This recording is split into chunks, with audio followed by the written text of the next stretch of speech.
Good morning, good Friday morning, everybody. Top of the morning to you.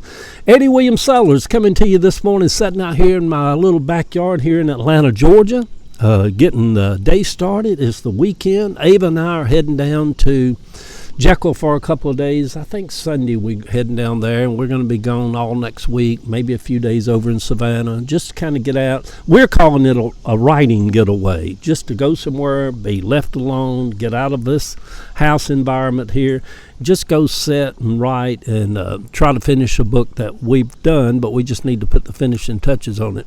And but anyhow, good morning, everybody. Let's do the Morning Post. Thank you for stopping by, taking a moment to hear what I got to say. But here it goes. The Morning Post. Meanwhile, in the White House, whores gone wild.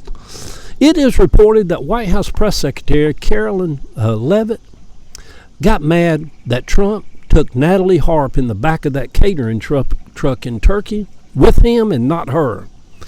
While standing on the tarmac, video shows the two of them in a heated exchange. The next day, Caroline abruptly resigned after just taking some maternity leave off. One house is not big enough for two whores, not even the White House. Now, the long-gone First Lady of whoredom, Melania, made an appearance out of nowhere yesterday in what appears to be an effort to calm down all the whoring in the White House. She, that great whore of naked pictures in girly magazines, hanging out on the Epstein plane, being passed around by Epstein to other men, and then finally to the Donald, after Epstein had his way with her. Maybe our next president can revoke her fake citizenship and have ICE to drag her into the back of a van and ship her back to Slovenia or one of them shithole African countries that they're sending some people back to now, as they call it. Being raised in the South, I always heard the word whore passed around quite often, especially in the church.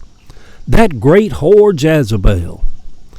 Some said only a married woman could be a whore, sleeping around on her husband, while others said it was a woman who would sleep around with just about any man.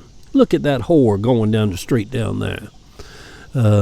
In the 60s, all whores wore lipstick. At least that's what they preached down at the local Pentecostal church. A married man who would sleep around with other women wasn't called a whore. He was simply called Pentecostal or Baptist, and simply thought of as someone who had slipped and come short of the glory of God. Looking back, I find it fascinating that I knew several of these Pentecostal pastors who couldn't keep their peckers in their britches. But boy, they could preach hell so hot you could feel the flames, glory to God. If they did really believe in a lot of that stuff they preached, and a lot of them didn't, it was just a cover. But if they really did believe in what they were preaching, that must have been a tormented life of bondage to walk in. And then many of them got caught whoring and just kept right on preaching. If I was a sinner, I tell you what I'd do. I'd keep right on whoring and work on that building too. That's what they should have been singing, some of them. One pastor I knew, when a young woman came through the prayer line one night and asked him to pray for her because she wanted to get pregnant and her husband couldn't get her pregnant, he felt God had spoken to him to go by her house one afternoon while her husband at work and take care of that personally for her. At a gay party one night, or a party of a bunch of us gay men, I struck up a conversation with an older man back then, and who was telling me all about himself. And he said a lot of people consider him a whore. He said, but honey, here in the South, I'm not no whore.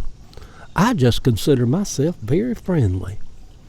That was during my very friendly years. Good Friday morning, sweet people. It's Friday. It's the weekend. Whores gone wild in the White House. We should have known they were all whores by all that bleach they got on their hair. Look at them on my Facebook page. If we didn't know any better, we would have thought that the White House has been turned into a big old Pentecostal church. That's where they typically keep all the whoring at. I would say a Southern Baptist church, but Baptists never were good lovers. They were always just too stoic in bed. They didn't have no freak in them. Not like this crowd up here. Love y'all. See y'all.